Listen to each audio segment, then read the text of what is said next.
زندگی کیسے گزارنی ہے۔ میرے نبی کی زندگی کا دوسرا رخ کہ بطور انسان زندگی کیسے گزارنی ہے، مرد عورت ہے، زندگی کیسے گزارنی ہے۔ پہلا رشتہ جو قائم ہوا دنیا میں وہ ہے خامد اور بیوی، حضرت آدم اور حوا کا نکاح ہوا۔ اللہ تعالیٰ نے عورت کو کمزور بنایا تو پہلے دن سے اس کو عزت اور احترام دیا تاکہ ساری زندگی اس کمزوری سے ناجائز فائدہ نہ اٹھایا جائے بلکہ اس کو عزت دی جائے۔ کہ آدم علیہ السلام کے لیے مٹی اکٹھی کی، پانی ڈالا، گوندھا اور ایک اسٹیچو بنایا اور ڈال دیا۔ جب وہ خشک ہوا اس میں روح ڈالی اور پھر وہ ننگے بدن تھے، پھر ان کو جنت کے کپڑے پہنائے اور جنت میں ڈال دیا۔ اس کائنات کا حسن بھی عورت سے ہے اور جنت کا حسن بھی عورت سے ہے۔ حضرت آدم علیہ السلام جنت میں، لیکن بابے جی دا دل ہی نہیں لگتا، کلے کلے ہی ٹرے پھر دیں۔ اب اللہ نے عورت کو بنانے کا ارادہ کیا تو اللہ ایک ڈھیر مٹی کا اکٹھا کر کے عورت کے لیے بھی بنا دیتا اور اس کا اسٹیچو بنا دیتا اور اس کو خشک ہونے دیتا، پھر اس میں روح ڈالتا، پھر اس کو کپڑے پہناتا۔ آپ حیران ہوں گے، سبحان اللہ، اللہ نے ایسا نہیں کیا۔ آدم علیہ السلام سوئے، آنکھ کھلی تو دیکھا ایک خوبصورت حسین عورت۔ یہ بات اکثر لوگوں کو معلوم ہوگی کہ یوسف علیہ السلام دنیا کے حسین ترین انسان تھے، اور یہ بات شاید کسی کو معلوم نہیں ہوگی کہ دنیا کی سب سے حسین خوبصورت عورت حضرت حوا ہے۔ حوا جن پر بڑھاپا آیا ہی نہیں، 1000 سال کے قریب زندگی گزاری، بڑھاپا نہیں آیا۔ حضرت آدم اور حوا قریب قریب عمر تھی۔ حضرت آدم کی عمر تو کتابوں میں مل جاتی ہے 1000 برس، لیکن حضرت حوا کی عمر کتنی تھی یہ کہیں پڑھنے کو ملا نہیں، اس لیے میں اندازہ کرتا ہوں کہ قریب قریب ہوگی۔ بڑھاپا نہیں آیا، بیماری نہیں آئی۔ اور حضرت حوا کو مینسز بھی نہیں آتے تھے۔ یہ عجیب بات آپ کو بتاؤں، اللہ نے اتنا جنت کا ان کے اندر نمونہ رکھا۔ تو جب حضرت آدم کی آنکھ کھلی تو دیکھا ایک حسن کا پیکر، انہوں نے تو جنت ہی بھول گئی۔ کہنے لگے یا اللہ ہن دل ٹھریا جا کے، یا اللہ کون ہے؟ کہ تیری بیگم۔ کہ واہ جی واہ، موجاں ہی موجاں۔ تو اللہ تعالیٰ نے نکاح پڑھایا۔ سبحان اللہ، اپنے نبی کی شان دوبارہ سنو۔ تو اللہ نے کہا آدم اپنی بیگم کا مہر ادا کرو۔ تو وہ پوچھنے لگے کیا مہر ہے؟ دیکھو ایک بات سنو، مہر کسی کی بیٹی کی قیمت نہیں ہوتی۔ $1 ہو یا $1 ٹریلین ہو، بیٹی کی کوئی قیمت نہیں ہوتی۔ یہ ایک نشان ہے کہ اس بچی پر اب یہ جو خامد ہے وہ موت تک خرچہ اس کے ذمہ ہے، بیوی کے ذمہ خرچہ نہیں ہے۔ خامد کما کے لائے گا اور اپنی بیگم کو کھلائے گا، اور بیوی گھر کی ذمہ داری نبھائے گی۔ تو خیر وہ الگ بات چلی جائے گی۔ اللہ تعالیٰ نے کہا کہ مہر ادا کرو۔ کہا جی کیا مہر ہے؟ تو میرے اللہ نے کہا تیری نسل میں میرا آخری نبی آئے گا، اس پہ ایک دفعہ درود پڑھ دے، یہ مہر ہے۔ اچھا، شروع دن سے ہے کہ میں نے قبول کیا۔ قبول کیا کا مطلب ہے کہ میں اس لڑکی کو قبول کر رہا ہوں، اس کی کمیوں کے ساتھ بھی خوبیوں کے ساتھ بھی۔ اور جب لڑکی کہتی ہے سائن کرنا قبول کیا ہے، یا زبان سے کہے قبول کیا ہے، تو یہ اس بات کی گارنٹی ہے کہ میں نے اپنے اس لڑکے کو خامد ہونے کے طور پہ قبول کیا، اس کی کمیوں کے ساتھ بھی، اس کی خوبیوں کے ساتھ بھی۔ اور جو ہی شادی ہو کر ڈولی سسرال کے گھر جاتی ہے تو ٹیسٹ شروع ہو جاتا ہے، کی کر دیے، باندھی کے میں، اٹھیں دی کے میں، بول دی کے میں۔ اور اس میں بہت زیادہ نیگیٹو کردار ہے سسرال کا. کئی لڑکیوں کا کیونکہ ہم نے اپنے نبی کی زندگی نہیں قبول کیا. یہ واجب ہے کہنا قبول کیا، کہ جس میں پیغام ہے کہ اب میں اس کی میں کوئی کمی ہے وہ بھی قبول کروں گی، کوئی خوبی ہے تو سر ماتھے پر. اور لڑکا کہتا ہے کہ میں اسے قبول کرتا ہوں، اس کی خوبیوں کے ساتھ بھی کمیوں کے ساتھ بھی. یہ بات یاد رکھنا، پرفیکشن کبھی تلاش نہ کرنا، پرفیکشن کبھی تلاش نہ کرنا. اللہ نے 100 نمبر نہیں مانگے، 51، ایک نمبر اوپر ہو گیا. گناہ تمہارے 50 ہیں اور نیکی تمہاری 51 ہے، تو اس ایک پر ہم تمہیں جنت میں ڈال دیں. اب کوئی خامد اپنی بیوی میں پرفیکشن دیکھنا چاہے، بیوی اپنے خامد میں پرفیکشن دیکھنا چاہے، ساس سسر اپنی بہو میں، ساس سسر اپنے داماد میں، بھائی اپنے بھائی میں، ماں باپ اپنی اولاد میں، اولاد اپنے ماں باپ میں، جہاں یہ نظر ہوگی تو وہاں لڑائی ہوگی. کمیوں کے ساتھ قبول کرو. قبول کا لفظ اتنا واجب ہے، تو ڈر تو پھر بہ گئی نا.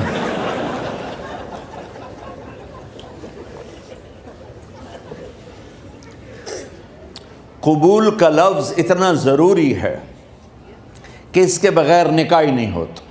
میں یہ کئی جگہ لطیفہ سنا چکا ہوں، اور واقعی قصہ بھی ہے، ایسے لطیفہ نہیں ہے.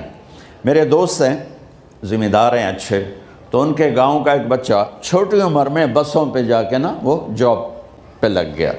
تو اس کا کام ہوتا ہے بس کو صاف کرنا، ڈرائیور کو چائے پلانا، اور جہاں کہیں رش ہو تو اس کو ڈائریکشن دینا، استاد جی کٹ لو، استاد جی آن دیو، استاد جی جان دیو. تو یہ اس کا محاورہ بن جاتا ہے. اب اس کا نکاح ہوا تو مولانا صاحب نے کہا بھائی عبد الرحمن، میں فرضی نام لے رہا ہوں، نام مجھے اس کا یاد نہیں، عبد الرحمن زینب بنت اسلم نو تیرے نکاح دیتا 500 مہر تو قبول کیتا. تھوڑی دیر سوچ کے کہندا جی آن دیو. اس نے ساری زندگی آن دیو ہی سیکھا تھا. تو اس کے بھائی نے اس کو کوئی نہیں ماری تو کہنے لگا جی جان دیو. مولانا صاحب نے کہا آن دیو جان دیو نال کم نہیں بننا، تو آگا میں قبول کیتا.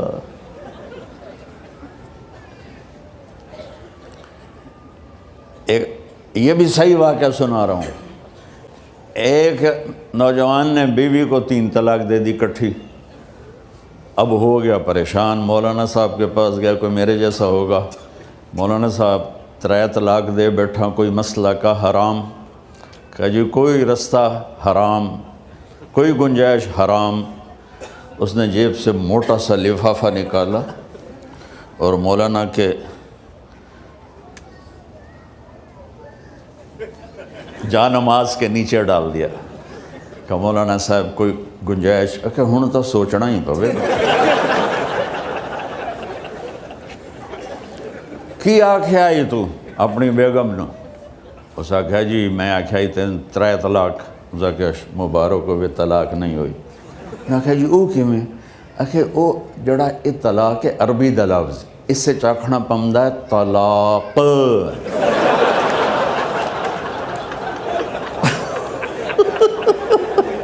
یہ آپ کو صحیح واقعہ سنا رہا ہوں. تو تم نے تو چھوٹے کاف کے ساتھ کہا ہے طلاق. او کاف تا کتے آلا ہے. موجاں کر ایک لفافہ ہو راوے تو چاہے ساری زندگی دا حلال کر دے. لفظ قبول اتنا ضروری ہے. تو میرے نبی نے 11 شادیاں کی، اللہ کی قسم شوق کی نہیں تھی. ما تزوجت وما زوجت الا بوحی من السماء نزل به جبریل. کہ لوگوں سن لو میری بات غور سے، مجھے عورت کی کوئی رغبت نہیں ہے. میں نے جہاں شادی کی، جہاں بیٹی کی شادی کی، پہلے اللہ نے آسمان سے جبریل بھیج کے حکم دیا، پھر میں نے قدم اٹھایا. تو پہلا رشتہ خامند اور بیوی ہے جو اس کائنات میں جڑتا ہے. یہ دنیا کا سارے رشتوں میں نمبر 1 رشتہ ہے، سب سے خوبصورت رشتہ ہے، سب سے اہم رشتہ ہے، سب سے بڑا رشتہ ہے۔ والدین کے لیے چند آیات ہیں، اولاد کے لیے چند آیات ہیں، بہن بھائیوں کے لیے چند آیات ہیں، خاوند اور بیوی کے لیے سینکڑوں آیات ہیں، سینکڑوں۔ تو اگر آپ اپنے گھروں میں کامیابی دیکھنا چاہتے ہو، اپنے گھر کو ہاؤس کی بجائے ہوم دیکھنا چاہتے ہو، خوشی کا اگر آپ اسے گہوارہ بنانا چاہتے ہو، اللہ کی قسم ڈگریوں سے نہیں ہوگا، محبت سے ہوگا۔ میرے نبی سے پوچھا گیا یا رسول اللہ اسلام کا سب سے مضبوط عمل، نہیں، میرے نبی نے سوال کیا، بولو بھائی اسلام کا سب سے مضبوط عمل کیا ہے؟ صحابہ نے کہا نماز۔ نہیں، سبحان اللہ، ابھی میں نماز کی کتنی اہمیت بتا چکا ہوں۔ انہوں نے عرض کیا جہاد، آپ نے فرمایا نہیں۔ تو صحابہ نے عرض کیا روزہ، آپ نے فرمایا نہیں۔ اللہ اکبر۔ کہ یا رسول اللہ حج، آپ نے فرمایا نہیں۔ تو سارے صحابہ حیران ہو گئے، یا رسول اللہ نماز، جہاد، روزہ، حج، تو پھر کیا ہے؟ اب سننا سارے بہن بھائی، مستورات، بچے بچیاں، آپ نے فرمایا اسلام کا سب سے مضبوط اور بڑا عمل ہے آپس میں اللہ کے لیے محبت کرنا۔ اگر آپ اپنے گھروں میں حسن دیکھنا چاہتے ہو تو ایک دوسرے سے محبت کرو، اظہار محبت کرو، اور محبت کے پیدا ہونے کے لیے بہت ساری چیزیں ہیں، لپیٹ کے 2 میں کر لیتا ہوں، 2 میں۔ بیوی کی خوبی دیکھو، کمی نہ دیکھو، خاوند کی خوبی دیکھو، کمی نہ دیکھو، پہلی بات۔ دوسری بات، اس زبان سے زہر نہ اگلو محبت کے پھول، اس زبان سے کڑوے جملے نہ ہوں، طنز نہ ہو، ٹونٹنگ نہ ہو، بےعزت نہ کرو، انسلٹ نہ کرو، تو آپ کے دل جڑ جائیں گے۔ یاد رکھو شکلوں سے زندگی آباد نہیں ہوتی، زندگی اخلاق سے آباد ہوتی۔ تو اپنے گھر سے ٹونٹنگ نکال دو۔ نہ کہا کا مطلب ہے بارش کا زمین میں جذب ہو کر یکجان ہو جانا، 2 زندگیوں کا محبت میں جذب ہو کر یکجان ہو جانے کو نکاح کہتے ہیں۔ نہ کہا آنکھوں میں نیند کا اتر کے سلا دینا، نہ کہا خاوند اور بیوی کا ایسی محبت دینا کہ چین کی نیند آ جائے، نہ کہا اعتماد کرنا، بھروسہ کرنا، خاوند بیوی پہ بھروسہ کرے، بیوی خاوند پہ بھروسہ کرے۔ اے نوے لوک کے فون چیک ہو رہے ہوئے، کال کتنے کی تھی، کال کتنے کی تھی۔ عزت دو، اعتماد کرو۔ چوتھا مطلب درخت کا چھاؤں بنا دینا، نہ کہا میاں اور بیوی، خاوند اور بیوی کا محبت کی ایسی چھاؤں بنانا کہ اس کے نیچے اولاد کا پودا خوبصورتی سے پیدا ہو سکے۔ نہ کہا، صرف لفظ نکاح کے مطلب بتا رہا ہوں، نہ کہا مریض کو، کدھر ڈاکٹر بیٹھے ہیں، میرے سامنے بیٹھے ہیں، مریض کو دوا ایسی دینا کہ وہ شفا یاب ہو جائے، آپس کے ایسے تعلق بنانا کہ زندگی کو شفا مل جائے۔ میرے بھائی بہنوں، میں آپ کو اپنے نبی کی زندگی بتا رہا ہوں۔ میرے نبی نے 11 شادیاں کی، اللہ ذوالجلال کی قسم، صرف ہمیں زندگی سکھانے کے لیے کہ گھر کی زندگی کیسے ہوتی ہے اور اولاد کو کیسے پالا جاتا ہے۔ اب لوگ کیا مجبوریاں ہیں کہ عورت بھی جاب کرتی ہے، مرد بھی جاب کرتا ہے۔ عورت کی سب سے بڑی جاب اپنی نسل کو پالنا ہوتا ہے۔ جب یہاں ٹائم نہیں ملتا بچے کو، نہ ماں سے ملتا ہے نہ باپ سے ملتا ہے، تو پھر وہ جنگل کا پودا بن جاتا ہے۔ یہ تو وینکوور ہے، فیصل آباد کی بات سناتا ہوں۔ میرے بچے جس اسکول میں پڑھتے تھے ان کے پرنسپل سے میری دوستی تھی، میں ملنے گیا ایک دن، تو کہنے لگے جی عجب واقعہ ہوا ہے کہ یہاں 2 بچے پڑھتے ہیں، ان کی ماں بھی ڈاکٹر ہے اور باپ بھی ڈاکٹر ہے، تو وہ دونوں آئے ہیں میرے پاس کہ ہمارے بچوں نے 3 دن ہو گئے ہیں گھر میں کھانا نہیں کھایا، تو ہم پریشان ہیں، ہمیں بتاتے نہیں، کائنڈلی آپ پوچھ کے بتائیں کہ وہ کھانا کیوں نہیں کھا رہے۔ ایک باری کر کے بھی دکھا دو.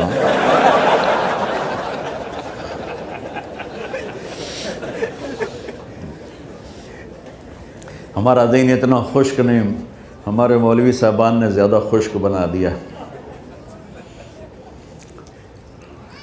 تو انہوں نے دونوں بچوں کو بلایا. سننا سارے فیملیز بیٹھے ہو جہاں میں فیملی کی زندگی کو فوکس کر کے نبی سے جوڑ کے بتا رہا ہوں، طارق جمیل کے تجربے نہیں بتا رہا. دونوں بچوں کو بلایا. بیٹا آپ کھانا کیوں نہیں کھا رہے؟ کہا جی ہم اپنے ممی اور بابا کے سامنے نہیں بتائیں گے. تو انہوں نے دونوں کو باہر بٹھا دیا. پھر پوچھا اب بتاؤ کیا مسئلہ ہے؟ ان کا سر ہم صبح جب ناشتہ کرتے ہیں تو ہمارے ممی ڈیڈی سو رہے ہوتے ہیں، ہماری ان سے ملاقات نہیں ہوتی. جب ہم اسکول سے واپس آتے ہیں تو ممی ڈیڈی اپنے میڈیکل کالج میں ہوتے ہیں، ہاسپٹل میں ہوتے ہیں، تو ہمیں ان کو دیکھنے کا موقع نہیں ملتا. شام کو جب ہم کھانا کھاتے ہیں تو یہ دونوں اپنے پرائیویٹ کلینک میں ہوتے ہیں تو ہم ان کو دیکھ نہیں پاتے. پورا ہفتہ گزر جاتا ہے، ہمیں ماں باپ کی شکل نظر نہیں آتی. تو ہم نے سٹرائک کی ہے کہ ایسے ماں باپ کی روٹی کیا کھانی جو اپنی شکل بھی نہ دکھا سکیں. تو اس لیے ہم نے کہا ہم نے بائیکاٹ کیا ہے، گھر میں نہیں کھانا ہے. تو ایسی لائف مت بناؤ. یہاں ایک بہت بڑا چکر شیطان دیتا ہے، بڑی گاڑی لے لو، $100 کی قسط تو ہے، اور بڑا گھر لے لو، $200 یا $100 کی قسط تو ہے. پھر میاں بھی کام کرے، بیوی بھی کام کرے، جو کہ بڑا گھر باقی رہے. تو خوشیاں تو مٹ گئیں جو ڈبل جاب کرے گا. پھر ڈبل جاب کرتے ہیں. ڈبل جاب کرنے والا بیچارہ تھکا ہوا ذہن لے کے آتا ہے، وہ کیسے ٹائم دے گا اپنے بچوں کو خوشی کے ساتھ؟ جو ماں جاب کر کے آئے گی پھر کھانا پکائے گی، وہ جب اتنی تھک جائے گی تو اپنے بچوں کو کھلا ٹائم کیسے دے سکے گی؟ پوری کائنات کی ذمہ داری تھی میرے نبی کے سر پر، اور آپ اس کے باوجود روزانہ حسن حسین کے لیے وقت نکالتے تھے. اور انہوں کو آ کر کوئی لیکچر نہیں. دیکھو ماں باپ سے ایک بات کرتا ہوں، لیکچر تھوڑا دو، محبت زیادہ کرو. یہ نہ کرو، یہ کیوں کیا، یہ کرو، یہ کرو، یہ چھوڑ کر صرف سینے سے لگاؤ، صرف محبت دو. کمیوں سمیت بچوں کو قبول کرو، ان کی زندگی تبدیل ہو جائے گی. اتنے بڑے نبی، اتنی بڑی ذمہ داری اور اتنا درد سینے میں کہ آپ کے سینے سے ایسے ابلنے کی آواز آتی تھی جیسے ہانڈی ابلتی ہے. اس کے باوجود آپ روزانہ کہتے این اللقا، میرے شرارتی بچے کدھر ہیں؟ تو وہ بھاگے بھاگے آتے. دیکھو میں فزیکل کر کے بتاؤں گا تاکہ آپ کو پتہ چلے زندگی کیسے گزاری. کہ میرے شرارتی بچے کدھر ہیں؟ 7 بر اعظم کی ذمہ داری ہے. اور تھوڑی چھوٹیاں جابن تو تسی کہتے ہو بزی بڑے ہیں. میرے نبی پہ 7 بر اعظم کے انسانوں کی ذمہ داری ہے، اور آخری آنے والے انسان تک کی ذمہ داری ہے. اس سے بڑی جاب کس کی ہوگی کائنات میں؟ اور پھر آپ روزانہ آتے ہیں این اللقا، میرے شرارتی بچے کدھر ہیں؟ تو حسن حسین بھاگے بھاگے آتے. آپ ان کے لیے یوں ہو جاتے تھے، آؤ بھائی میری کمر پہ چڑھ جاؤ. اپنے نبی کی عظمت کو جانو کہ انہوں نے زندگی کیسے سکھائی. چاند کے 2 ٹکڑے کر دینا کوئی معمولی بات ہے، آسمان چیر کے چلے جانا معمولی بات ہے، ایک زندگی سکھا کے جانا سب سے بڑی بات ہے. کتنی اولادیں برباد ہو گئیں ماں باپ کی وجہ سے، کتنے گھر اجڑ گئے ساس سسر کی وجہ سے، کتنے گھر اجڑ گئے لڑکی کے بدتمیز ہونے کی وجہ سے، کتنے گھر اجڑ گئے لڑکے کے شرابی اور باہر کی گندگی کی وجہ سے. زندگی سیکھو. یہ اتنے بڑے نبی ہو کر آپ یوں ہو رہے ہیں جیسے میں نے آپ کو کر کے دکھایا. دونوں کو اوپر بٹھا لیتے اور کمرے میں چکر لگاتے تھے، پھر یوں کر کے پوچھتے تمہارا اونٹ کیسا ہے؟ سوال. پھر دونوں کو اتار دیتے اور اپنی نواسی زینب، جن کو حضرت علی کی وراثت ملی کس کی؟ علم کی، فصاحت اور بلاغت کی، ان کو کمر پہ بٹھا لیتے اور اکیلی زینب کو پورے گھر میں چکر لگواتے تھے۔ اور بھی دکھ ہیں زمانے میں محبت کے سوا، راحتیں اور بھی ہیں وصل کی راحت کے سوا، کیا صرف کمانا ہی کام ہے؟ ادھار کی زندگی سے بچو، خوش و خرم رہو، اس کو قسط دینی ہے، یہ قسط دینی ہے، یہ قسط دینی ہے، یہ دینی ہے، سر میں درد نہیں ہوگا تو اور کیا ہوگا؟ تو آپ اتنے بڑے عظیم ہو کر وقت نکال رہے ہیں، اور حضرت ابو ہریرہ فرماتے ہیں میری آنکھوں نے دیکھنا سارے کہ آپ نے کبھی حسن کبھی حسین یہاں جیسے مائیں کرتی ہیں ادھر کھڑا کیا ہوا ہے اور جھولا جھلا رہے ہیں ایسے، اور ان کے دونوں ہاتھ پکڑ کر کہہ رہے ہیں آ جاؤ اوپر آ جاؤ، اوپر آ جاؤ، آگے پہاڑی ہے، اوپر آ جاؤ، آگے پہاڑی ہے، تو ایسے ایسے آتے، اور اوپر آؤ، وہ یہاں آ جاتے، آگے آؤ، وہ یہاں آ جاتے، آگے آؤ، وہ یہاں آ جاتے، تو پھر آپ یوں ہو جاتے، آگے آؤ، تو چڑھتے چڑھتے یہاں آ جاتے، وہ یہاں آ جاتے، تو آپ ان کے ہاتھ فکس کر کے آگے بڑھ کر ان کے ہونٹوں کا بوسہ لیتے اور کہتے یا اللہ میں ان سے پیار کرتا ہوں، تو بھی ان سے پیار فرما۔ بھائیو اللہ کی قسم، پیسے سونے چاندی سے زندگی میں خوبصورتی نہیں آتی، نبی کی غلامی سے زندگی میں خوبصورتی آتی ہے۔ اتنے بڑے نبی ہیں اور حضرت عائشہ سے کہہ رہے ہیں دوڑ لگائیں۔ یہاں کسی مولانا سے پوچھو اپنی بیوی سے کبھی کہا اس نے کہ دوڑ لگائیں؟ الٹا سوٹا لے آتے کھلو جائے گا۔ عائشہ دوڑ لگائیں، اور واپسی کہاں سے ہو رہی ہے؟ دوڑ کہاں لگ رہی؟ جہاد کے سفر سے واپسی ہو رہی، اور آپ نے اپنے صحابہ سے کہا سب آگے چلے جاؤ۔ جب سارے آگے چلے گئے اور کوئی نظر نہیں آ رہا تو آپ نے کہا عائشہ آؤ دوڑ لگائیں، تو حضرت عائشہ کہتی ہم نے دوڑ لگائی تو میں آگے نکل گئی لیکن ابھی پیچھے رہ گئے۔ کچھ سال گزرے تو پھر ہم سفر سے واپس آ رہے تھے تو آپ نے صحابہ سے فرمایا سب آگے چلے جاؤ، چلے گئے۔ آپ نے کہا عائشہ دوڑ لگائیں؟ کہ جی لگائیں۔